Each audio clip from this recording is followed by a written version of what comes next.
بە بڕیاری لیژنەی فتوای هەرێم بۆ ئەمساڵ ڕێژەی زەکات لە 7,500,000 دینارەوە بۆ 2,100,000 دینار کەم کراوەتەوە.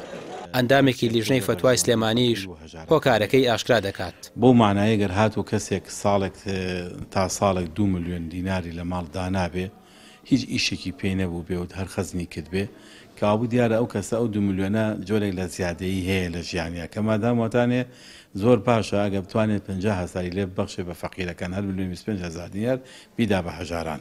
ئەمە لەم ڕۆوانێکەوە بڕۆ چاوکردنی حاڵی خەڵکی فەقیر و حاڵی هەژارانە تا بتوانێت خەڵک زۆرتر زەکات بە و زۆرترین داهات بۆ فەقیر و هەژارەکان دەستەبەر کرێ.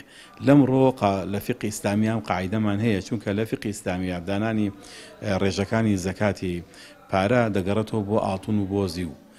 لە سەردەمی فقی دەوڵەتی ئیسلامیە زۆرتر کاریان بە ئاڵتون کردووە و لە هێندێک شوێنیشیان کاریان بە دەرهەم کردووە کە دەرهەم نوێنەری کۆڵێن تەمسیلی یا بڵێن زیاتر مەسەلەن دەستزیو بووە بەڵام کەوتراوە ئاڵتونیش بە زیاتر ڕسکەی ئاڵتونی بووە کەسکە دراوەکە بووە. ئەم دووشتە باو بوون لە کۆمەڵگەیان بە هەردووکیان کامەیان لە مەسلحەت و بەرژەوەندی هەژارەکانە ڕەچاوی ئەویان کردو. دۆخی دارایی خەڵک تا دێت خراپتر دەبێت. بڕیاری کەمکردنەوەی ڕێژەی زەکات بۆ ئەوەیە تا زۆرترین خەڵکی هەژار لی سودمەند بن تا بەشێک لە کەمکوریەکانی پێ پڕ بکەنەوە. مامۆستانی ئاینیش بڕیارەکەیان پێ دروستە.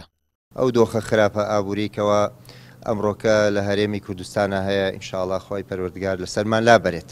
بەڵێ تەبعاً زەکات ئەو بەشێکە لە واجب و ئەرکی ئینسانی موسڵمانی دەوڵەمەند بەرامبەر بە فەقیر و هەژارەکان و نەدارەکان.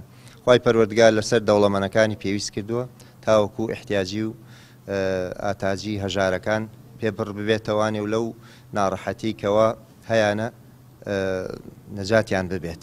خەڵکێک زۆر احتیاجە و ئەو بێموچەی و نەدانی حەقی خەڵکو و ستەمکردن لە موچە خۆران و ئەو کەسانی کەەوە حەقی خۆیانەکە موچەکەیان لە کاتی خۆیان بدرێتێ دیارە بەو بارەیە کە ئەوان زۆڵ مستەمەکەن لە خەڵکو نایدەن حەقەکە نادەن لە بەرامبەرە ئەهلی ئەوانی کە دەوڵەمەند و خوای گەورە بەسەرۆت و سامان بەسەری کردوونەتەوە دیارە ئەتوانن بەشێک لەو زەکاتە کەوا خوای گەورە ئەو زەکاتی کە خوا داوێپیان یعنی فەقیر و هەژارەکان بەسەرکەنەوە و بێجگە لە زەکاتی ژانی توانای تر و مادام خوای گەورە ئیمکانیاتی تری داوەپیان ئەتوانن هاوکاری فەقیر و هەژارەکان کەن و ئەندازەی ئەو پارەی ساڵی ڕابردوو زەکاتی تێدا واجب بوو 7,500,000 دینار بوو.